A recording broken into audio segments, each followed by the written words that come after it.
ممكن تعمل لي سندوتش بجنيه؟ هو لسه حاجه بجنيه؟ هو انت كنت مسافر بره ولا ايه؟ لا ما سافرتش بره، بس أمال ليه إيه؟ يعني؟ انت ما تعرفش الاسعار ولا ايه؟ ده هي لسه قال لي سندوتش عنده ب 15 جنيه. 15 جنيه؟ اه الفكره بس كلها مش هنا، بس انا من 100 غمر وطالب وبدرس هنا على بس. دماغنا، على دماغنا. فكنت عايزك انت تعمل لي عايز سندوتش. من عينيا اعمل لك سندوتش. في سميط وفي سندوتشات بعيش وقرص. اعمل اه لك من ايه؟ لا اللي انت سيبها عاوزه. لله. لا والله اللي انت عاوزه، بس انا مش هحاسبك بس. لا عادي يا باشا. ولو عاوز 10 سندوتشات مش هتشتغل باي حاجه. ماشي. اعمل لك احلى حاجه. انت بتشتغل ولا لا؟ لا انا باخد فلوس من امي وابويا يعني، وانا هشتغل لو ازاي اشتغلت يعني بس انت اخد. منظرك حلو يعني وابن ناس. وانا ما لو تشتغلش ليه؟ انا اشتغلت اخد كام 100 ولا 150 جنيه؟ احسن ما تحتاج لاي حد.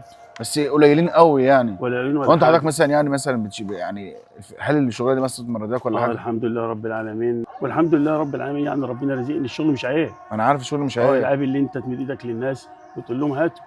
بس الحمد لله رب العالمين ربنا رزقني بالحلال. الفكره كلها انا لسه هتعب انا اخد فلوس من امي